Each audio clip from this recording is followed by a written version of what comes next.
Hoy estará con nosotros compartiendo la palestra la doctora Camila Corredor, quien nos estará hablando sobre enriquecimiento ambiental como modelo de bienestar animal en las diferentes especies. Bueno, entonces, pues la idea de esta charla es como aplicar un poquito el enriquecimiento ambiental al bienestar animal.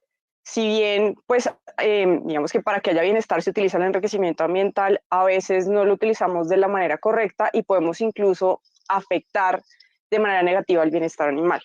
Entonces, pues la idea sería empezar a revisar qué es un enriquecimiento ambiental y básicamente hablamos de cualquier elemento o situación que estimule comportamientos que beneficien al animal.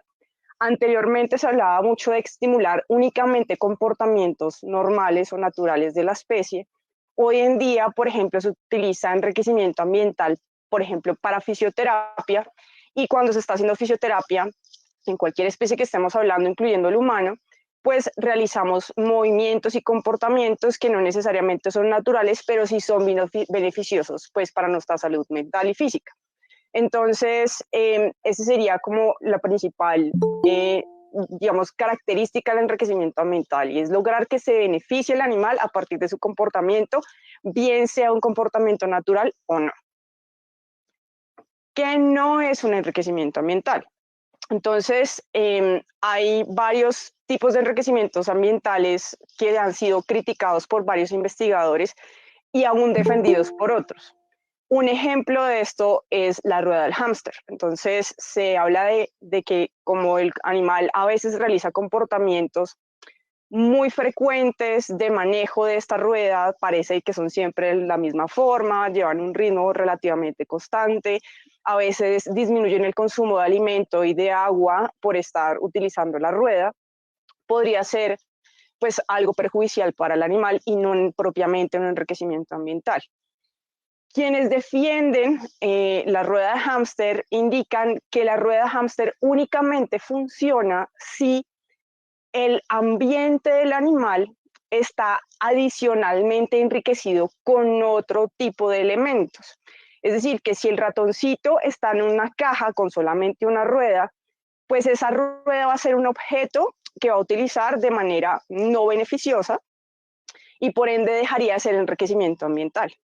Mientras que si el animal, además de la rueda, tiene plataformas, tienen otros tipos de enriquecimiento, como por ejemplo perchas o por ejemplo refugios, y utiliza equilibradamente todos los enriquecimientos, entonces ya sí se volvería un enriquecimiento ambiental. Adicionalmente se habla de que la rueda tiene que ser lo suficientemente grande para que la espalda del roedor, bien sea hámster o cualquier otro roedor, esté recta y no esté curvada, es decir, que no quede como curvado el ratoncito. Entonces, en este sentido, digamos que se podría decir que si se maneja bien la rueda de hámster, pues podría ser beneficioso por el animal, pero si no se maneja correctamente, pues sería lo contrario. Entonces ya no sería un enriquecimiento ambiental. Entonces de aquí surgen también unas revisiones sobre críticas sobre el enriquecimiento ambiental y se propone que a veces esos objetos que buscan como tratar de solucionar un ambiente muy pequeño y un ambiente estéril, es decir, sin ningún otro estímulo, con un enriquecimiento ambiental, no implica que ese objeto que estoy introduciendo efectivamente lo sea, sino que simplemente le estoy dando un elemento con el cual expresar comportamientos no beneficiosos para el animal, que se podrían considerar desde no deseados hasta completamente anormales. Entonces, eso es una de las cosas que tenemos que empezar a revisar. Por otro lado está también el uso de cadenas en los cerdos. Entonces aquí exactamente tenemos la mayor parte de las investigaciones pues, que van en contra del uso de cadenas como enriquecimiento ambiental, no solamente por el tema sanitario, sino también por el tema de que incluso se utiliza como indicador de bienestar animal, es decir, que el uso muy frecuente de estas cadenas no necesariamente está asociado con algo positivo, pero hay algunos investigadores que todavía lo defienden. Entonces, nuevamente, estos investigadores aclaran que tiene que haber otro tipo de enriquecimientos ambientales adicionales para que efectivamente las cadenas funcionen.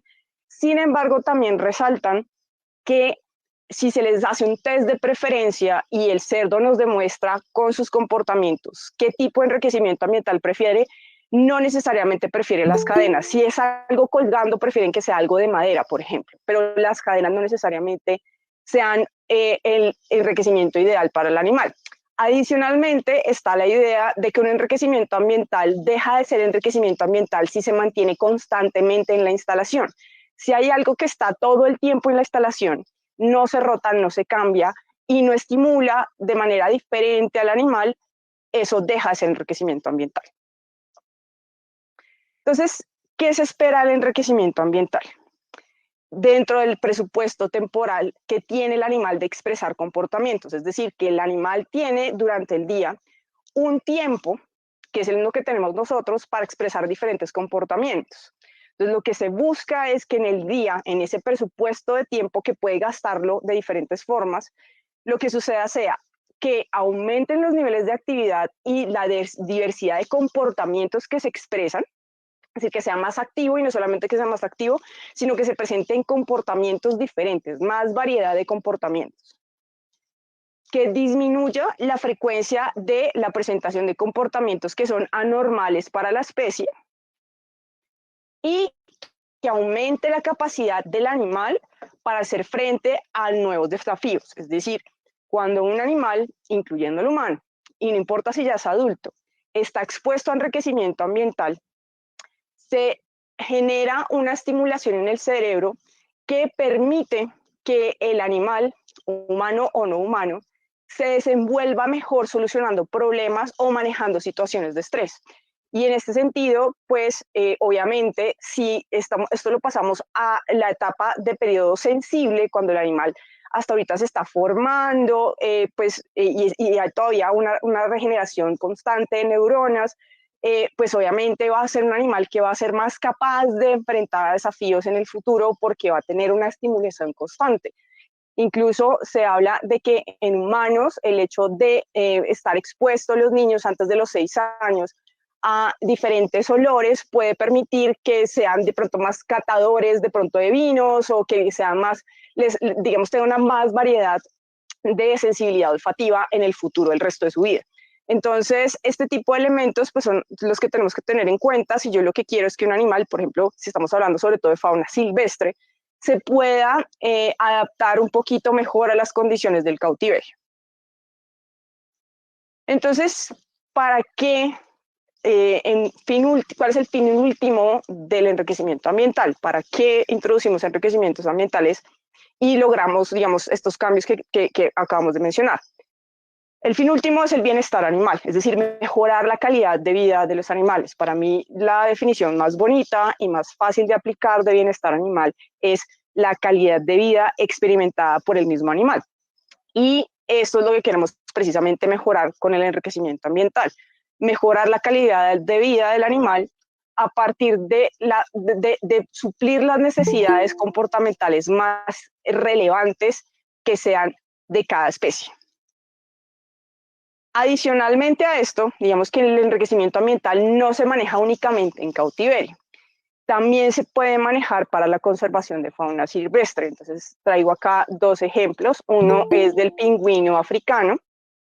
Y este es un ejemplo de un enriquecimiento ambiental manejado un enriquecimiento ambiental manejado ex situ. ¿Me pueden, por favor, contar si me están escuchando? Alguien que me diga que por favor si me están escuchando. Sí, doctora.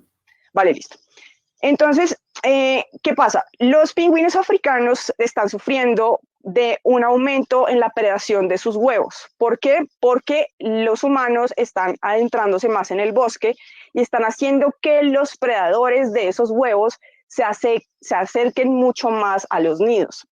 Entonces, se están comiendo más los huevos y la tasa de natalidad ha disminuido bastante.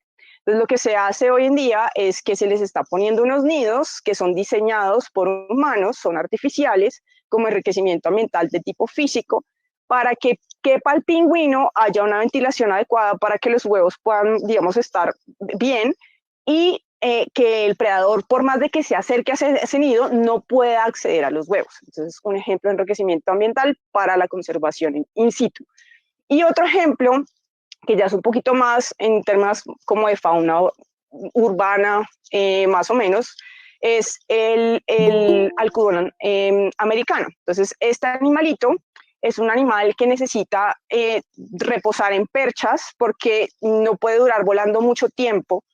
Y como se han cortado todos los árboles y se han construido tantos edificios, pues no tiene dónde perchar mientras descansa entre vuelo y vuelo. Entonces lo que se está haciendo es poniendo perchas artificiales encima de los edificios para que estos animales puedan descansar y luego volar a otro sitio y así garantizar mantener una eficacia biológica, es decir, lograr dejar la mayor cantidad de crías posibles de diferente genética.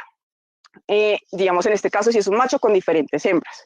Y en el caso también de las abejas se manejan como unas estaciones de alimento donde ellas están en los techos, también descansan, se alimentan y siguen como una huerta que se tiene en las terrazas y siguen su camino para, digamos, sopesar esa falta de hábitat de estos animales por esa urbanización. Entonces, ¿qué tenemos que tener en cuenta dentro de los aspectos que me van a garantizar que el enriquecimiento ambiental es bueno para el animal?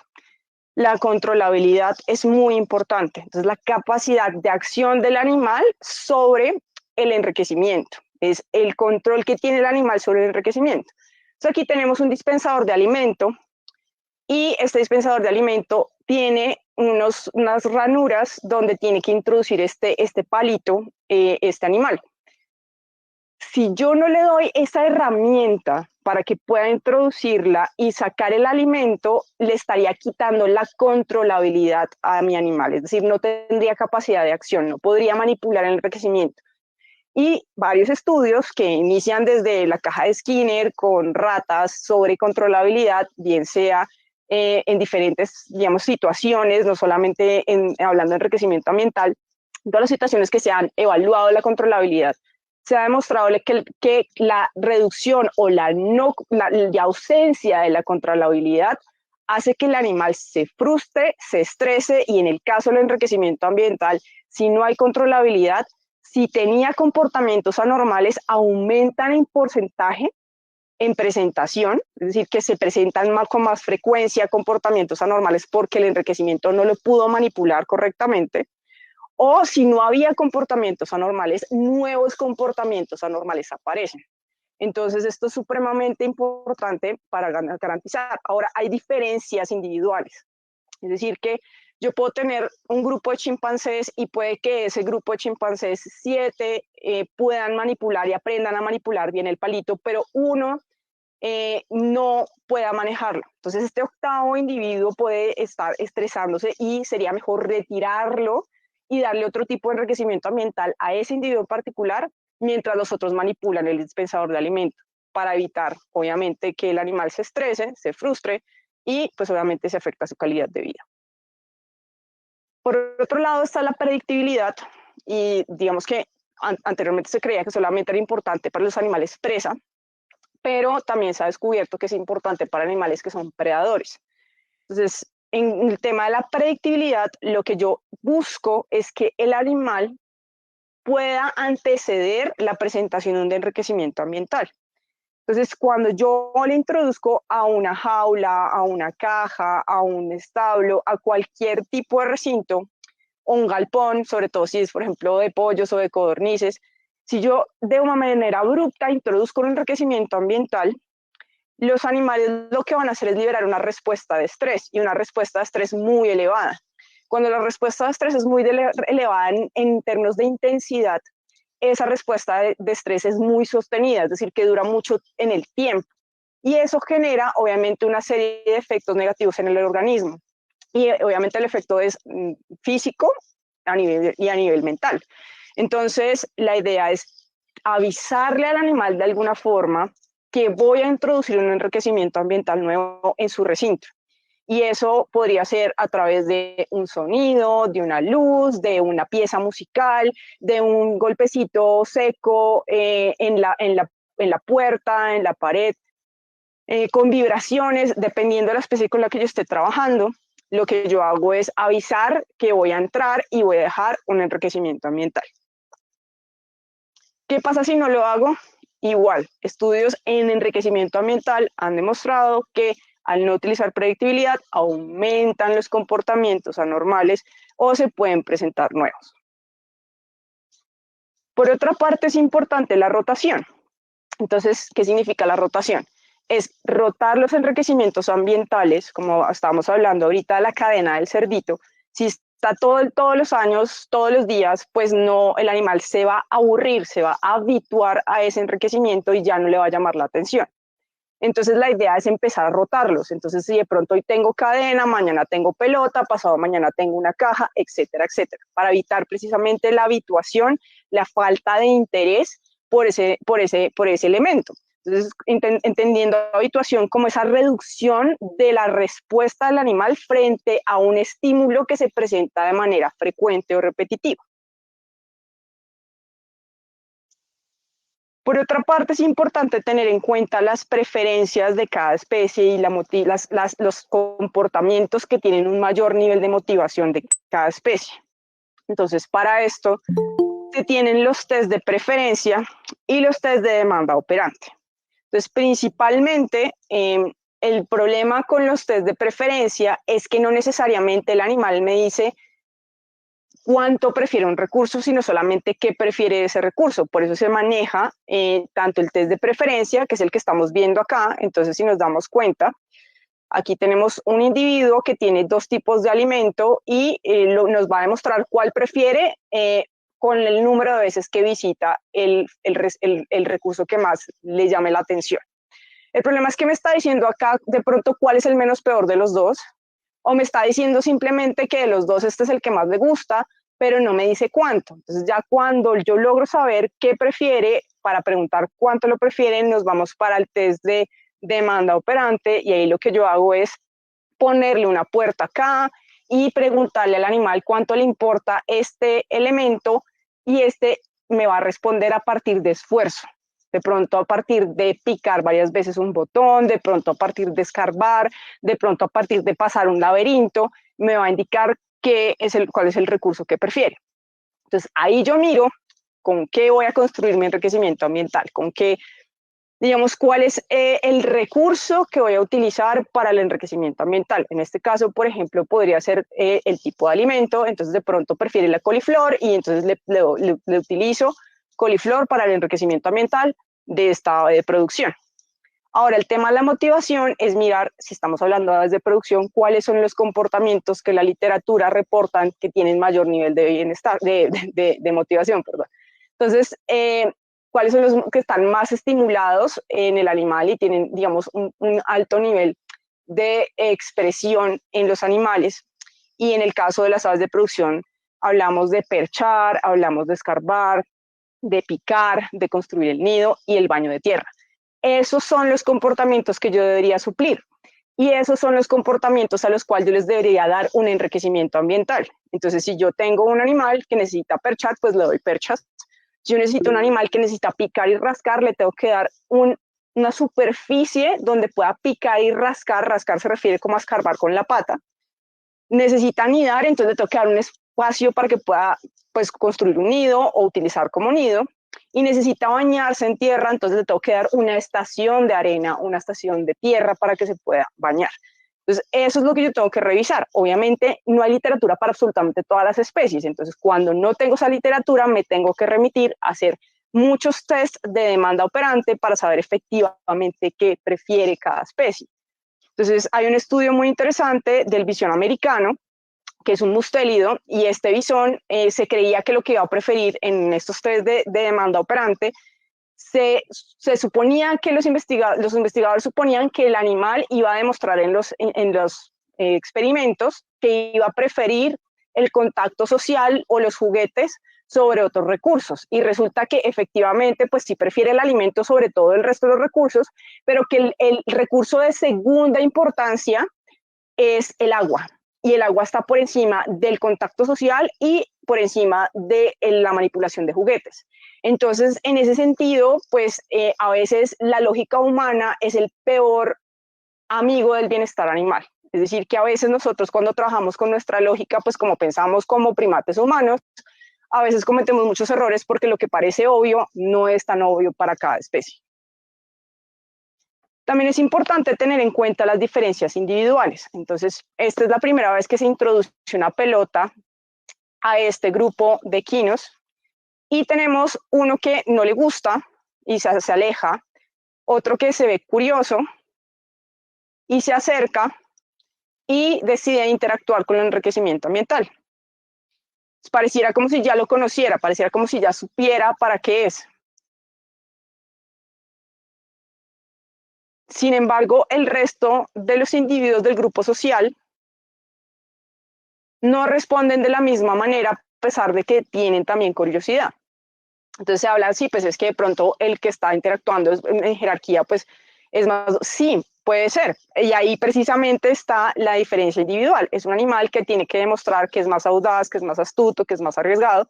Y los otros son un poquito más miedosos y de pronto le tienen más respeto a un elemento novedoso, a un elemento que no conocen.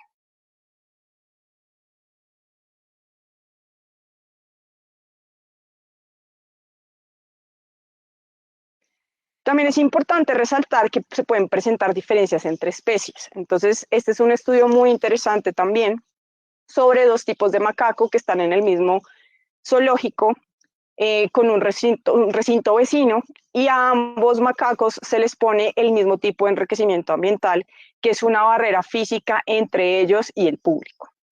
¿Qué se encuentra con este enriquecimiento ambiental?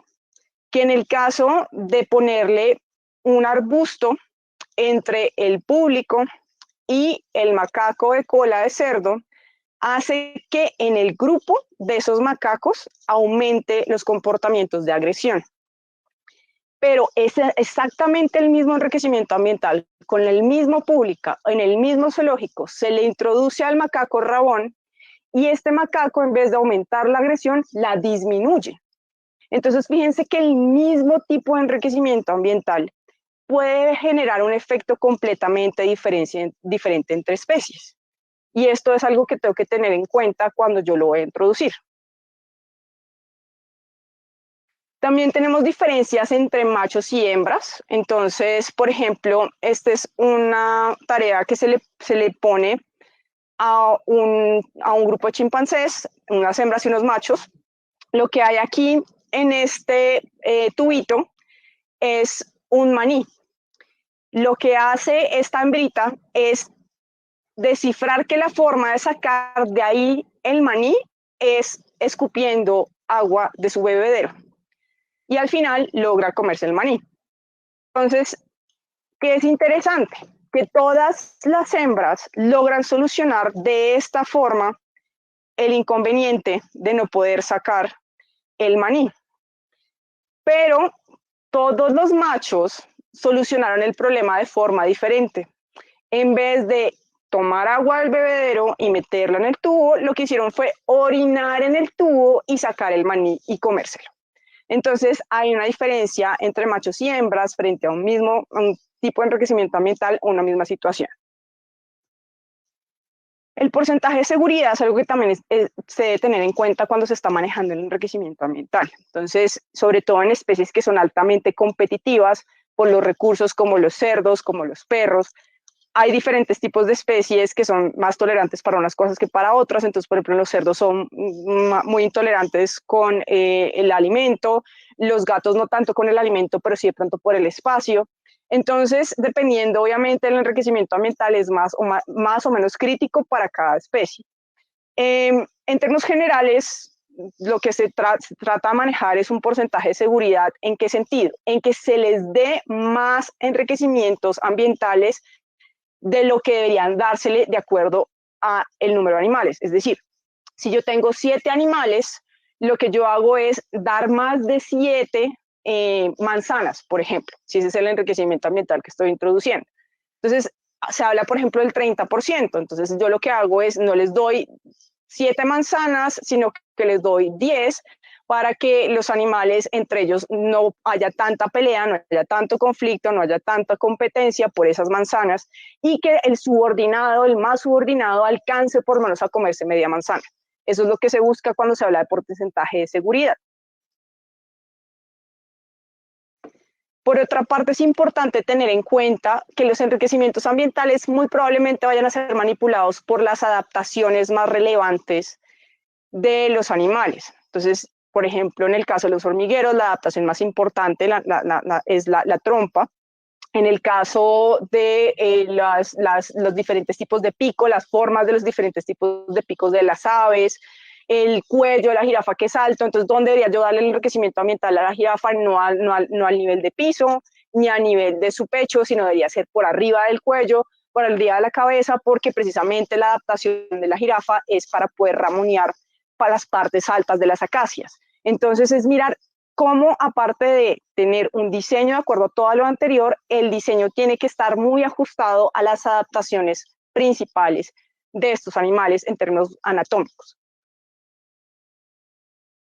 Y entonces empezamos a hablar de los tipos de enriquecimientos ambientales y arrancamos con el alimentario, que es el que es de los que más se utilizan.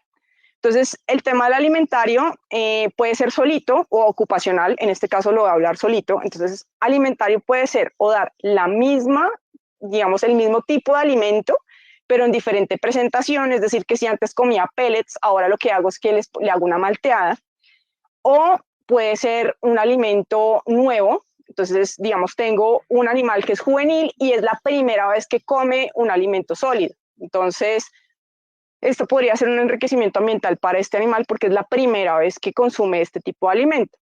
Ahora, dependiendo de la especie, un alimento nuevo tiene que ser completamente nuevo o se puede considerar un alimento nuevo algo que haya dejado de consumir por mucho tiempo. Entonces, eso también depende de la especie con la que yo esté trabajando. Y por otro lado, tenemos enriquecimientos alimentarios que estimulen comportamientos que estén asociados con la manipulación de la presa, con el acecho, con la dentellada, con el momento de captura de la presa, todos esos comportamientos alimentarios que están rodeando el comportamiento de ingerir alimento. Entonces, los que suceden antes y después es lo que se busca que se estimule, y para eso lo más recomendado es que se pueda dar una presa completa. Incluso manejar la presa, mover la presa como si el animal estuviera vivo y estuviera, digamos, moviéndose y huyendo, en este caso, por ejemplo, la jirafa del león y de la leona, para que el león case la jirafa, la agarre y luego así le dé una dentellada y empiece a consumir. Y también que tenga que manejar el tema de sacar vísceras de cavidades, de manejar todo el tema del pelaje de la presa, etc. A eso se refiere esos comportamientos alimentarios.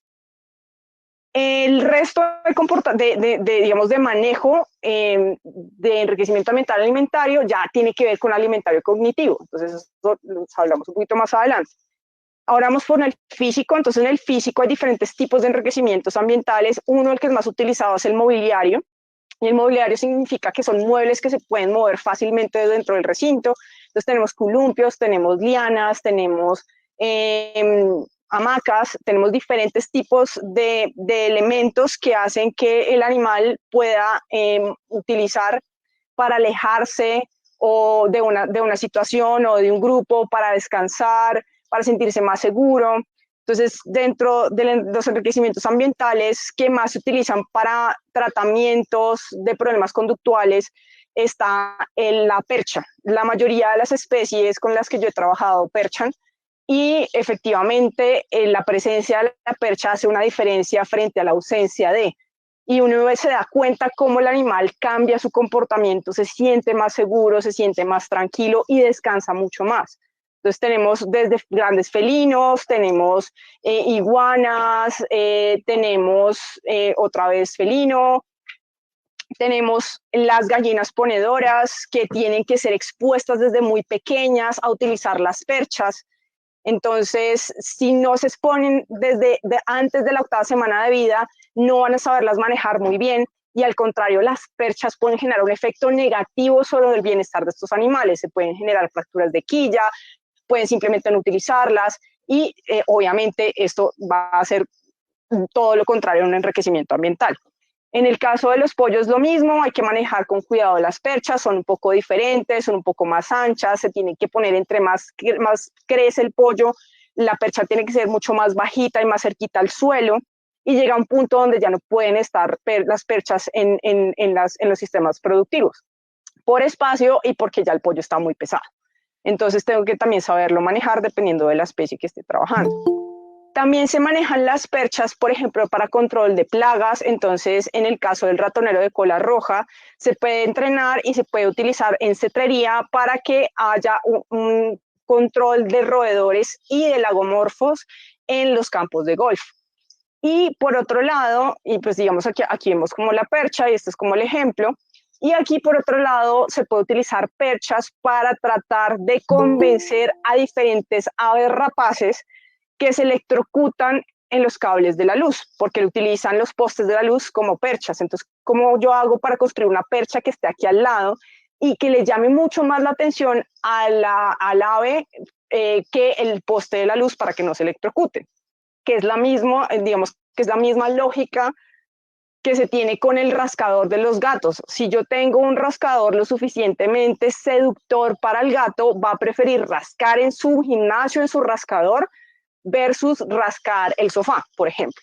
Entonces, si yo logro eso, estoy logrando mejorar la calidad de vida del animal y evitar ese conflicto humano-animal. Por otro lado, tenemos, digamos, elementos o zonas donde los animales se sientan seguros y puedan pasar de un punto A a un punto B de manera tranquila, como túneles, como plataformas, y esto se les llaman áreas funcionales. Entonces, este es un ejemplo de un área funcional donde, a pesar de que es transparente, las ratas y los ratones se sienten muy tranquilos. Esto se utiliza principalmente en laboratorios porque son fáciles de esterilizar y se considera como un enriquecimiento ambiental que debería estar en toda, digamos, caja o rack o jaula de ratones o ratas de laboratorio. Están aquí otras plataformas para pollitos, también como para que aprendan también a manejar diferentes niveles, y esto va a facilitar que posteriormente aprendan a utilizar más fácil las perchas. Están las cortinas para disminuir el canibalismo cloacal. Entonces la idea es como que las aves se puedan como desplazar a diferentes sitios y como, entre comillas, esconderse detrás de las cortinas para evitar que otras aves las persigan y las molesten. Están los túneles, entonces hay túneles que se manejan en los zoológicos que pueden incluso dar la vuelta a todo el zoológico, y ustedes pueden cerrar y abrir diferentes puertas para que cambie como la idea del laberinto y que los primates o el animal que esté utilizándolo pueda, digamos, sentir que ese camino es diferente y como tener como una sensación de controlabilidad sobre su espacio, es decir, como que puede salir de su recinto, dar una vuelta y otra vez llegar a su casa, por decirlo así. Están diferentes superficies también con diferentes tipos de texturas que son supremamente importantes para diferentes especies. A veces tienen que estar, digamos, disponibles todo el tiempo en los recintos. Entonces, por ejemplo, en el caso de los pingüinos, es importante que no solamente haya, digamos, un sitio que sea de pronto un piso duro, sino que necesitan también un piso suave que simule como lo que sería como la playa. Porque si están todo el tiempo en un piso duro, se van a generar cojeras en los pingüinos. Entonces, eso es un ejemplo. Hay otras especies donde la única forma de controlar como ese crecimiento de las uñas y la forma más fácil para evitar tener que anestesiarlos y demás, sean como superficies rugosas donde el simplemente caminar encima haga que vayan limando las uñas. Entonces, esto digamos que hace parte de esas áreas, y esas áreas yo las puedo empezar a rotar y cambiar de sitio dentro del recinto. No tienen que estar estables en un solo sitio porque ya dejaría de ser enriquecimiento ambiental. En cambio, tenemos también unos tipos de sustrato. Entonces tenemos unos sustratos que pueden ser artificiales, otros que pueden ser naturales. En este caso tiene que ser artificial. Podríamos estar hablando de un mini pig tanto de experimentación como un mini pig de mascota. Y aquí lo que yo estoy haciendo es darle un sustrato para que pueda realizar uno de sus comportamientos, de hecho el comportamiento que más nivel de motivación tiene, que es el comportamiento de osar. Entonces, uno de los comportamientos que tengo que suplir en los cerdos es el de osar. Ahí, hasta ahorita se está empezando a hablar de pronto en sistemas productivos de utilizar exactamente estas mismas cajas, pero no para que el cerdo se meta ahí, sino que solamente meta la cabeza y trate de sacar su alimento dentro de esa caja para poder, digamos, expresar ese comportamiento dorsal que no podría expresar si está en un piso, digamos, duro y no está en cama profunda. Tenemos otro ejemplo de sustratos que es muy importante y es en el caso de los elefantes en el momento del parto. Entonces, en el momento del parto, varias especies necesitan sustratos especiales. En el caso de la cerda, viene el siguiente nivel de comportamiento de alto nivel de motivación, que es el de construir un nido. Entonces, en la cerda, unas horas o unos días antes de parir, se le debe dar un sustrato para que pueda construir el nido. En el caso de las hembras de elefante, se le necesita darles arena. Si no les doy arena, sucede lo siguiente. Cuando la hembra pare, el líquido amniótico va a hacer que el animal se resbale, por un lado.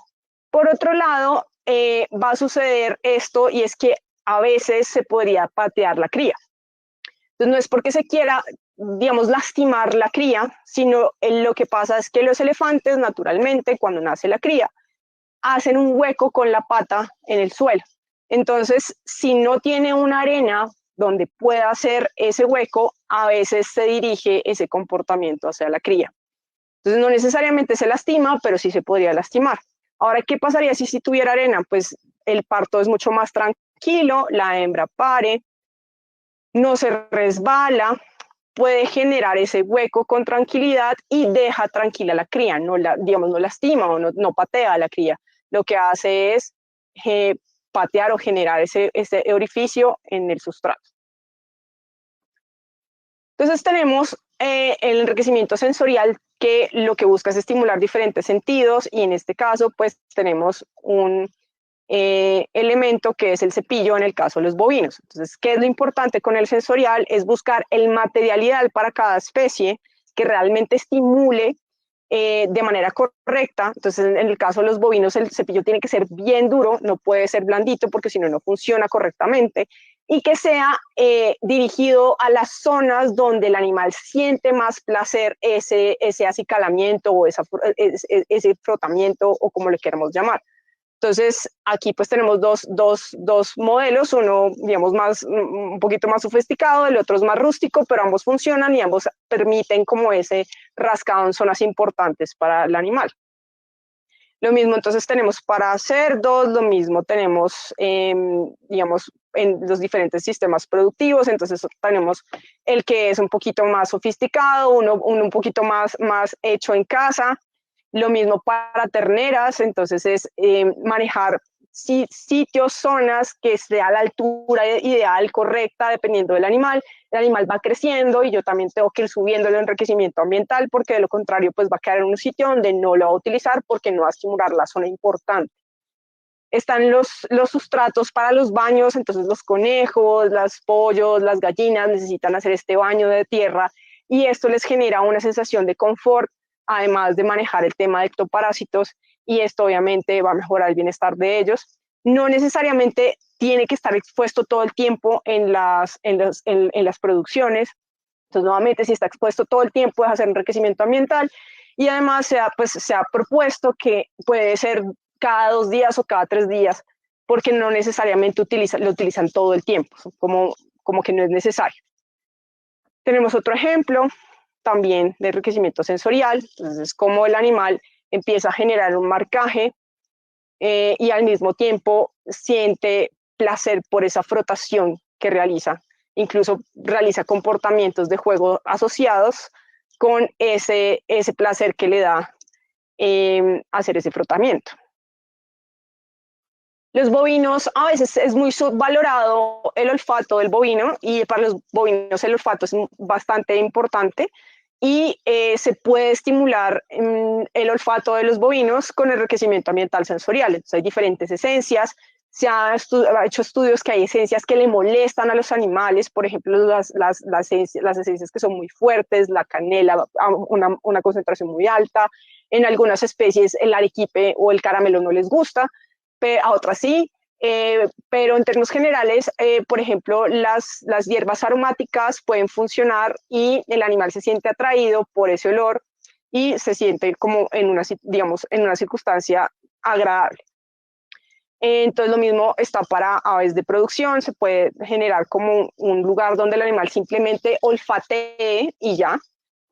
Está la estimulación visual como enriquecimiento visual, entonces es ponerle de pronto estos láseres a los cerdos o un video con una película a los cerdos en el sistema productivo. Obviamente no van a entender qué sucede, pero van a ver que hay movimientos y sonidos o elementos que no están todo el tiempo en el ambiente. También se les cuelga a veces pañuelos o elementos desde el techo a las gallinas o a los pollos y se mueven con el viento. El problema es cuando se tienen expuestos todo el tiempo. La idea es que se estén, digamos, moviendo. En el caso de aves de producción también funcionan mucho los espejos, principalmente por esa capacidad de asociación a partir de las imágenes de la especie, es decir, que las gallinas no se reconocen en el espejo, ni se reconocen, digamos, viendo televisión, pero sí reconocen que la imagen que está al frente es la especie a la cual pertenece. Entonces, se ha hecho estudios donde gallinas viendo televisión imitan exactamente los comportamientos que están haciendo las gallinas en la película, por decirlo así. Entonces, espejos podría funcionar para las gallinas, en los flamingos, en algunas especies incluso puede aumentar el tema de reproducción, porque les da como la sensación de que aumenta la cantidad de individuos en el grupo. En lémures no necesariamente tienen neuronas espejos, es decir, que no se reconocen en el espejo o no se ha podido pues, comprobar que se reconozcan, pero sí hay algo que les llama la atención ahí. Pero hay otras especies, como por ejemplo los jaguares, que se molestan, que les estresan cuando ven la imagen de su propia imagen en el espejo. Entonces hay especies donde los espejos pueden funcionar muy bien, pero hay especies donde los espejos generan el efecto contrario.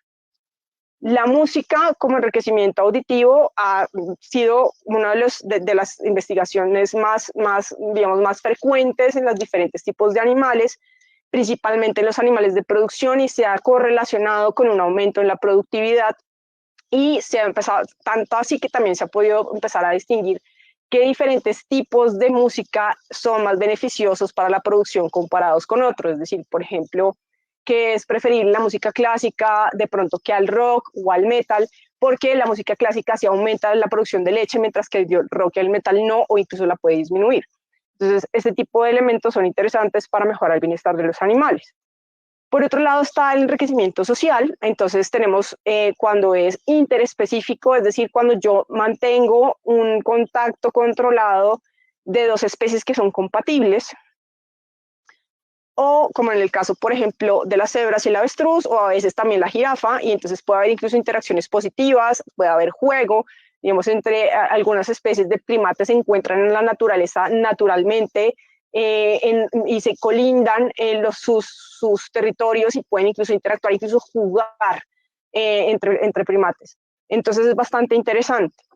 Y está el enriquecimiento intraespecífico, que es lo que hacemos todos los días cuando sacamos nuestro perro a socializar con otros perros. Eso es un enriquecimiento de tipo social intraespecífico, donde no es una exposición constante a otro perro, sino es una exposición temporal y con diferentes tipos de perro. Entonces esto obviamente pues va a hacer que un animal que sea altamente social, que sea muy curioso, vaya a sentirse, digamos, bien y vaya a aumentar su calidad de vida. Y acá tengo un ejemplo que es como otra vez nuevamente interespecífico, y es un caso muy interesante, y es un caso de un macaco cangrejero que fue atacado por unos perros, se quedó sin extremidades, se deprimió, no se podía volver a introducir a su grupo social, pero es un animal que es altamente social, es decir, que si está solo, pues le va a dar muy duro esa soledad. Entonces, lo que se propuso fue ponerle un conejo de compañero, y aumentó muchísimo su bienestar después de haber estado muy enfermito, muy estresado, muy deprimido. Y simplemente la introducción de un conejo, que no, obviamente no es una especie que se encontraría en vida silvestre, no es una especie que tenga que ver con un macaco, pero se entendieron bien, y digamos que sin hablar de ética, sino hablando desde la ciencia, si lo que yo quiero es mantener este animal vivo por X o Y razón, y la forma de mantenerlo con una mejor calidad de vida posible, pues yo podría, sin ningún problema, garantizando que también el bienestar del conejo sea alto, pues que si hay digamos, una armonía entre estas dos especies, pues no hay ningún problema. Contrario a lo que sucede mucho, por ejemplo, en Reino Unido, y es que ponen conejos con curís, o con cobayos o conejillos de India. Entonces, el problema es que los conejos, sobre todo cuando crecen mucho, les hacen bullying a los curís, incluso los pueden tratar de montar. Entonces, digamos que no necesariamente todas las mezclas de las especies, así parezca inicialmente, puede funcionar, pero hay casos donde si yo muy cuidadosamente manejo y evalúo el bienestar e indicadores de bienestar de ambos individuos, pues si la conclusión si es que los dos mejoran su calidad de vida juntos, ¿cuál es el problema de tenerlos juntos? Enriquecimiento ambiental con personas. Entonces, esto es un poco controversial cuando se habla sobre todo de animales silvestres. Entonces, el tema es que, por un lado, hay animales que llegan mal improntados con el humano, es decir, que fueron mascota de alguien y de pronto, pues, en vez de evitar el humano, lo buscan.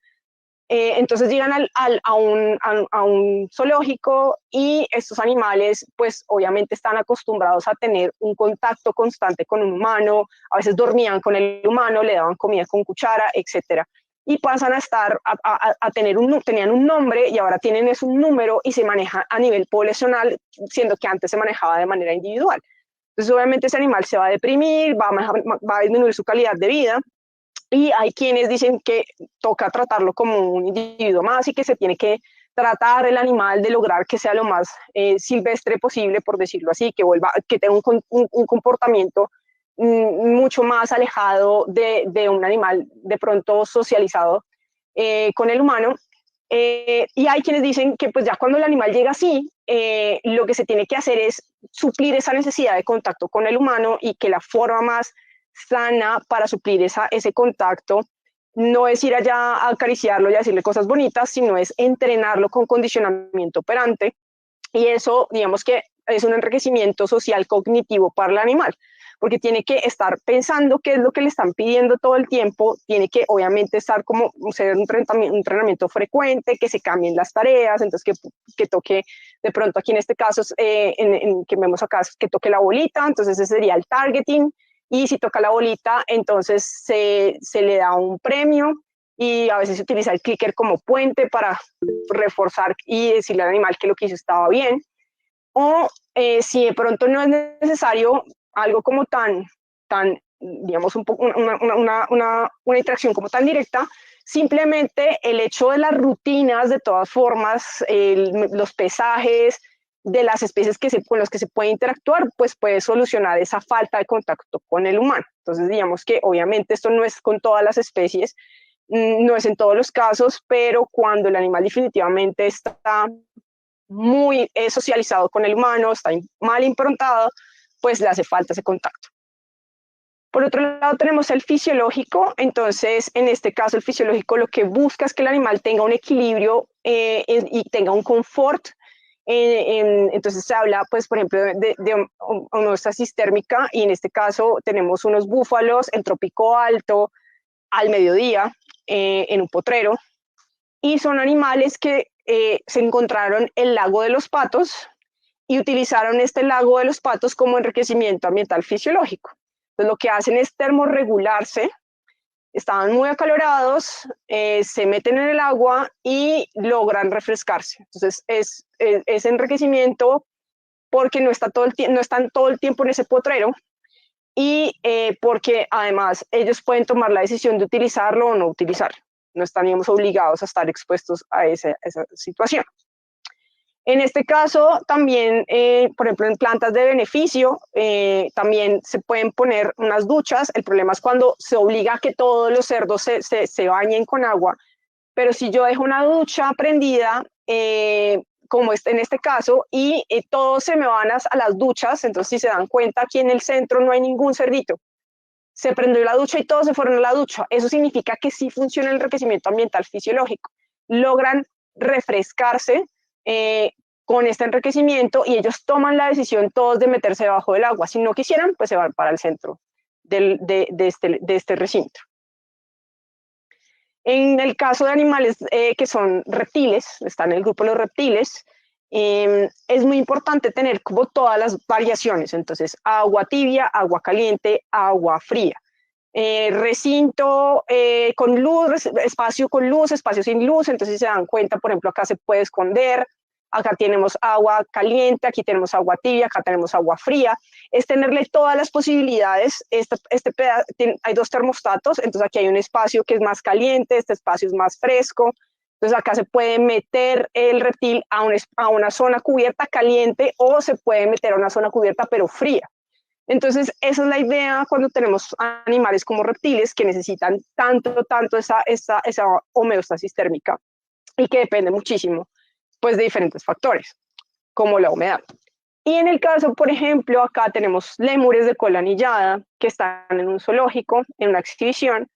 Aquí está el público y estamos, este podría ser, por ejemplo, el zoológico de Edimburgo y podría estar haciendo mucho frío en invierno, pero se quiera, digamos, estimular a los lémures para salir y estar cerquita al público y al mismo tiempo darles como un enriquecimiento ambiental que en este caso es un calentador para que ellos se calienten y pues naturalmente cuando un lémur se siente con un confort térmico y están tomando el sol, lo que hace es abrir las manos de esta forma, pues los miembros anteriores, para que, digamos, se puedan calentar mucho más rápido. Entonces, eso es una muestra de un comportamiento de Son Baskin, como de tomar el sol, y eso hace que eso es un indicador de bienestar positivo en el caso de estos lémures.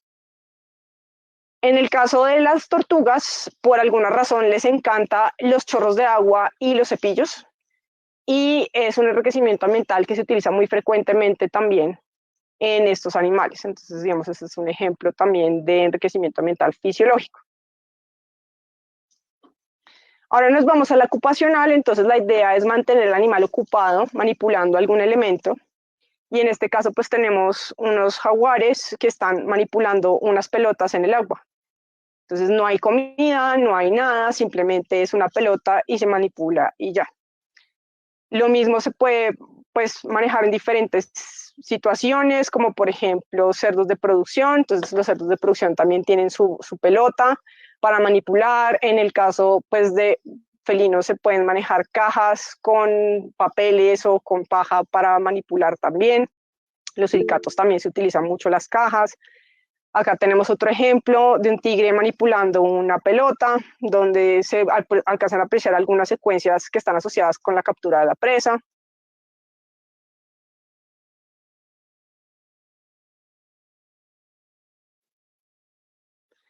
Tenemos también la manipulación, bueno, el picaje, principalmente lo que hacen es picar esta pelota, en el caso de los pollos, en este caso está mal puesta porque está muy bajita, este sí está puesto correctamente, que es el CD, para que estos animalitos como que manipulen el CD y lo piquen. El problema es si se tiene todo el tiempo expuesto, pierden interés, entonces la idea es rotarlo, subirlo y bajarlo diferentes horas del día o un día sí, un día no, etc. Para cerdos de producción, sobre todo los lechoncitos, se utiliza mucho una estrellita, como yo le digo estrellita, que es este elemento que vemos acá, que se conoce como Easy Fix. Entonces estos animalitos lo que hacen es morder estas estrellas. Acuérdense que tiene que haber un 30% más de estrellas para evitar esa pelea entre lechones, sobre todo cuando están muy confinados. Entre más pequeños al espacio, más probabilidades hay de competencia. Entonces la idea es que haya la cantidad suficiente de estrellas si hay mucho confinamiento. Si el espacio es suficiente, incluso se pueden reducir las estrellas. No tiene que haber como una por individuo, sobre todo porque tienen diferentes puntas. Entonces, varios pueden manipular la estrella al mismo tiempo. Incluso hace más divertido pues que otro individuo la esté manipulando al mismo tiempo porque hace parte como del juego. Están pues diferentes tipos de elementos ocupacionales para los gatos. La marca que más me gusta es la Kong. Y esto obviamente va a hacer que el animal pues esté manipulando. Ahora, este no solamente es ocupacional, esto es ocupacional alimentario, porque además de tener como esta pelotica, tiene un dispensador de alimento en la mitad, que es este que está aquí moradito, y ahí se alcanzan a ver un poquito el alimento. Están otros dispensadores para otros animales, entonces este sería ya ocupacional alimenticio. Entonces yo me mantengo ocupado obteniendo alimento. Entonces puede ser acá, Acá esto es ocupacional alimenticio. ¿Por qué? Porque se pone alimento en este se llama tapete, y este tapete es donde el animal puede picar y rascar, que les había dicho que es uno de los comportamientos, son dos comportamientos de alto nivel de motivación en aves de producción. Entonces estos tapetes se utilizan en las jaulas enriquecidas. Lo que hace la gallina o el pollo de engorde es picar, aquí se les pone un poquito de alimento, picar y rascar con las patas. Entonces aquí están las gallinas, aquí están los pollos, está el tapete, y eso sería pues ocupacional alimenticio o alimentario. Igual este ejemplo. Y viene como un chorrero de helados de muchas especies. Entonces aquí está helado para primate, helado para jirafa, helado para otro, que en este caso es el lemur de cola anillada. Está helado para coatí, helado para el que siendo ave le gusta, helado de tenebrios o zofoas para suricatos, helado de carne para predadores, que puede ser también oso polar, por ejemplo. Helado para equinos. Entonces este es, digamos, uno de los enriquecimientos ambientales que han sido validados para equinos, y se prende acá como el helado, y aquí en la parte de acá sale, es de manzana roja y es como un dulce. Entonces es como una colombina, como que lo chupan y eso va girando y se va desgastando y se puede cambiar este dulce que está acá. Y aquí está pues el helado. Está el dispensador de vegetales para tortugas verdes, por ejemplo. Entonces fíjense que también se puede manejar para animales acuáticos los dispensadores de alimento. Está también un dispensador acuático para hipopótamos.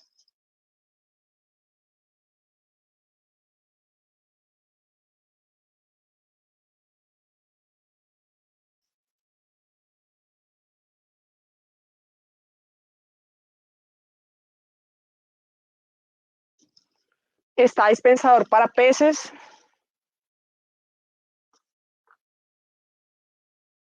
Dispensador para perros estabulados, que puede ser en un refugio, puede ser un perro de trabajo, puede ser el perro que se queda de pronto mucho tiempo solo, pero se tiene que garantizar que haya controlabilidad, es decir, que esto no se quede de pronto atascado en un mueble, para que el animal pues no se frustre y no tenga inconvenientes de manipularlo. Y está el ocupacional sensorial. Entonces, ya aquí no solo no es mantenerlo ocupado mientras obtiene su alimento, sino es mantenerlo ocupado mientras interactúa con algo para estimular su sentido del olfato, por ejemplo. Entonces, sensorial. Y en este caso está también, por ejemplo, el utilizar hierba de gato se utiliza para grandes felinos y estimula diferentes efectos en diferentes, sobre todo todas las panteras generan un efecto muy similar que en los felinos domésticos. Y tenemos finalmente el enriquecimiento cognitivo. Entonces, la idea es estimular la capacidad de resolver problemas del animal. Entonces, aquí tenemos un coatí que está aquí interactuando con como con un dispensador de alimento, tiene que mirar cómo saca el alimento de ahí, y para eso tiene que utilizar su mente y solucionar un problema. Entonces, generalmente se habla de la perspicacia, que es la capacidad de solucionar problemas nuevos con una solución nueva. Entonces está este ejemplo con este es un dispensador cognitivo para perros que se utilizó en este caso para suricatos.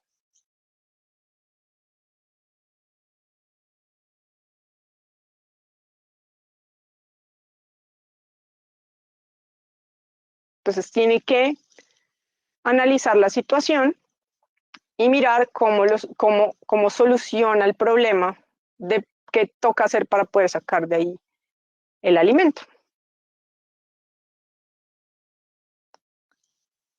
Listo. Entonces, eso sería como lo que tenía para compartir con ustedes, y no sé si de pronto les pueda ayudar a resolver alguna inquietud.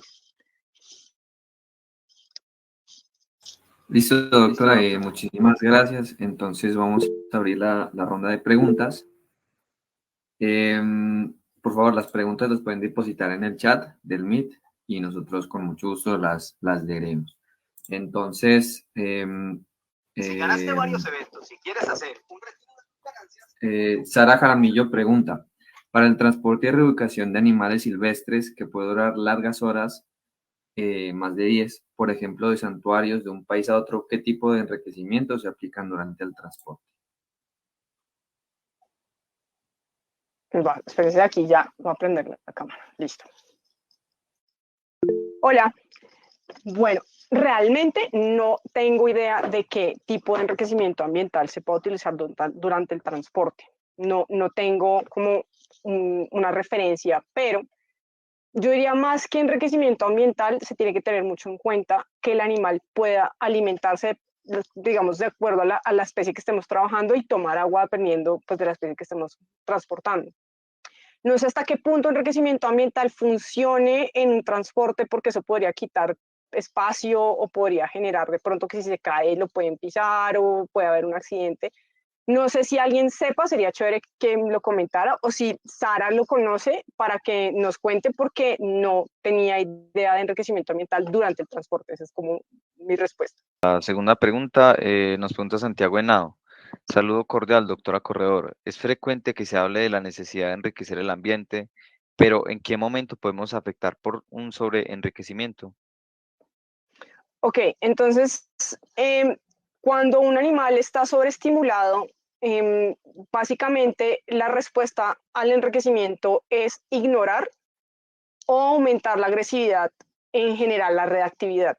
Entonces, reactividad es que si de pronto el animal está caminando y alguien le pasa por el lado, empieza a reaccionar, bien sea de una vez atacando o puede empezar a reaccionar simplemente avisando que si alguien se le acerca podría atacar. Entonces, esto puede suceder, pero no necesariamente, digamos, cuando yo obligo a un animal a estar expuesto a un enriquecimiento ambiental, ya deja de ser enriquecimiento ambiental. Entonces, si yo le doy controlabilidad, la idea es que el animal pueda decir si se acerca o no al enriquecimiento, si interactúa o no en el enriquecimiento, porque lo contrario sería obligarlo a algo y ya no habría ese efecto positivo sobre el animal. Entonces, es más el hecho de yo dar controlabilidad y que el animal decida si quiere interactuar o no con el enriquecimiento.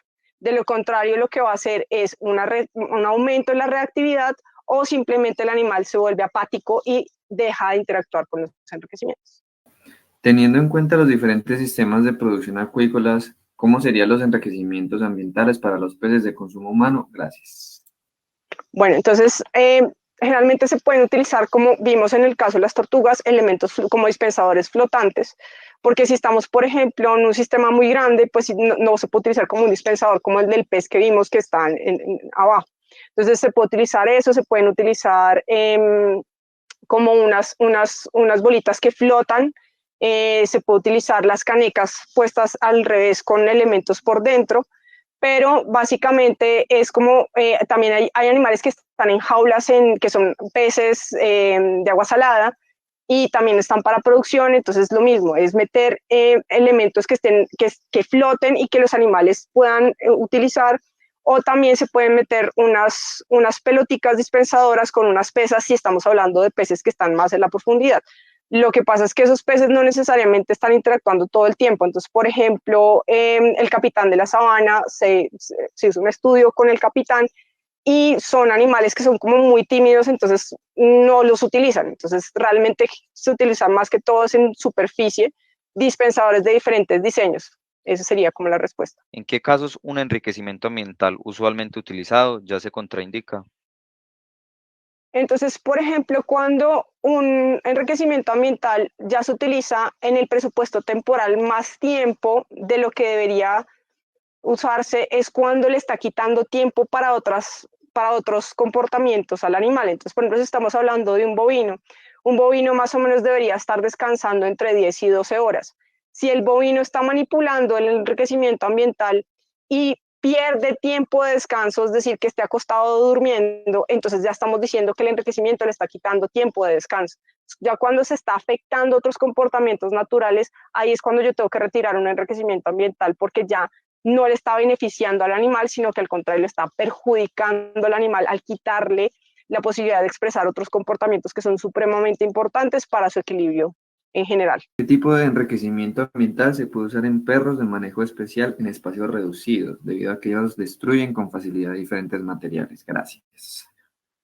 En un espacio reducido. Bueno, primero, digamos que un espacio reducido para un perro implica que yo tengo que estar sacándolo por lo menos unas 3 o 4 horas al día. Eso, si estamos hablando de bienestar animal, ¿no? O sea, si estamos hablando de bienestar animal. Por otro lado, hay diferentes materiales que se deben utilizar que son difíciles para el perro, digamos, dañar en estos recintos donde van a estar estabulados. No, un animal no debería estar estabulado más de 3 meses, idealmente, hablando de perros. Eso ya es mucho de estar encerrado en una residencia, más de 3 meses ya un perro no debería estar ahí. Y hay diferentes tipos de enriquecimiento ambiental que se pueden introducir y que se pueden rotar, sobre todo la marca Kong, es la que yo utilizo más, porque es resistente, y si tenemos un perro que de pronto es de mandíbula fuerte, existe el Kong particular para ese perro. También hay Kong especial para perro que está viejito, también hay Kong para perro que es cachorro, y hay diferentes tipos de diseños. Entonces hay unos que son dispensadores, hay otros que simplemente son para morder, y yo los puedo empezar a rotar para evitar que el animal se habitúe y se aburra del mismo enriquecimiento ambiental. Eso sería como algo importante para resaltar.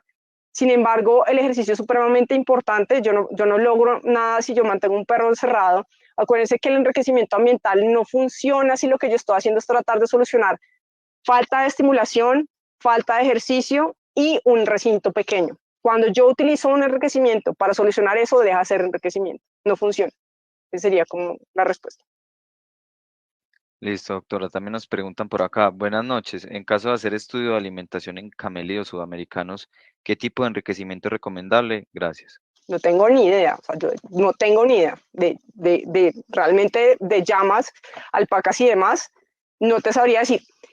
Podría ser de pronto, digamos que se me ocurre que podría ser algo que sea alimentario ocupacional, porque es un animal que está consumiendo de pronto alimento, digamos que podría estar consumiendo alimento, con el tema del ramoneo. Entonces lo que podría hacer es, igual que de pronto en un bovino o un equino, generar como un dispensador de alimento que esté de pronto digamos, al de una altura como de un arbusto, y que pueda estar sacando alimento de ahí, pero honestamente no tengo ni idea de camélidos, nunca he trabajado con ellos.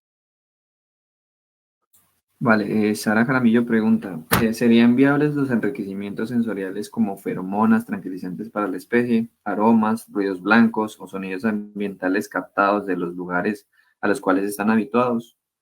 Totalmente. Entonces, se utilizan como feromonas de apaciguamiento, bien sean naturales o artificiales, en caballos, en bovinos, en porcinos, en felinos y en caninos. Ya existen feromonas para estas especies naturales, pues los naturales las puedo obtener, o las artificiales se pueden comprar. Y esto puede ayudar un poquito a que el animal esté un poco más tranquilo. Obviamente no es la panacea, y digamos, si yo estoy haciendo un tratamiento conductual, no sirve para solucionarlo por sí misma, o sea, solamente, pero sí se utilizan muchísimo para lograr que el animal esté más tranquilo. Funcionan porque básicamente es lo que libera la hembra cuando está lactando a sus crías, y esas feromonas hacen que las crías, mientras están siendo amamantadas, estén tranquilas.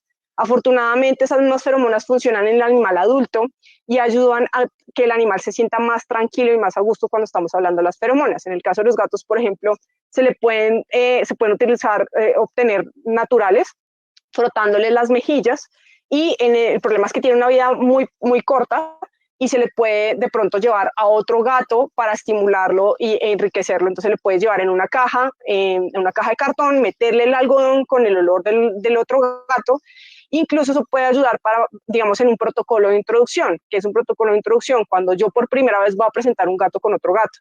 Entonces, en ese protocolo, en parte de ese protocolo es la introducción olfativa, y esa introducción olfativa puede venir dentro de un enriquecimiento. Entonces, este gato no se conoce con este gato, yo en una cajita meto el algodón con el olor de las feromonas que tiene las mejillas del gato, y se lo pongo al otro gato y él tiene que manipular la cajita y olfatear esas feromonas que son positivas, antes de que se conozcan, antes de que se vean y demás. Entonces, digamos, eso sí podría funcionar. Hay otras esencias que simplemente les gustan, los olores que les gustan, y así como también hay olores que les disgustan. Entonces hay que revisar en qué especie, qué estudios hay y qué tipo de esencias funcionan. Esa sería como la propuesta. Laura Prieto pregunta, ¿qué tipo de enriquecimiento sería el ideal en un albergue de caninos? Ocupacional alimentario es como el que más utilizan, y también algo que les permite satisfacer el comportamiento de morder. Entonces, por ejemplo, hay uno que no es tan costoso, que es el hielo. Entonces, lo que uno coge es bombas de esas de inflar, de piñata de cumpleaños, y en vez de inflarlas con aire, se llenan de agua, se cierran, se meten en el congelador por lo menos por un día, y al otro día se le pone la bola grande de hielo, parece como una roca gigante de hielo, en el recinto, y eso pues no es tan caro, y el animal lo puede manipular, lo puede mover y lo puede morder y satisfacer esa necesidad de morder. Esa misma también funciona mucho cuando los perritos están en el periodo de transición, que son cuando empiezan a morder todo y empiezan a dañar los muebles y demás. Entonces eso también les ayuda como también a bajar un poquito la inflamación y la rasquiña, las encías que tienen. Camila, ¿puedes ampliar la información sobre el efecto de la música y la influencia de los géneros en el enriquecimiento? Ok, entonces, por ejemplo, se ha hablado que lo importante es que, digamos, la música sea un poquito plana y que no fluctúe mucho como en las frecuencias. Entonces, digamos que no suba y baje, y eso se logra como con la música clásica, que es un poco más estable, mientras que el metal es como tun, tun, tun, tun. Entonces, se habla que toleran bien el reggae, la música clásica les gusta, el jazz también. Pero no les gusta mucho el vallenato. Por ahí hay unos trabajos donde no les gusta el vallenato, y lo que se busca es precisamente algo que ahora no necesariamente, digamos, hay un estudio que se ha hecho incluso con levadura, que la levadura crece más rápido con música de Mozart versus otro tipo de música o sin música. Entonces, no necesariamente es como que sea placentero o no, hay algo que tiene que ver de pronto con las vibraciones o con la frecuencia o con algo, porque funciona también en levadura, en el crecimiento de la levadura.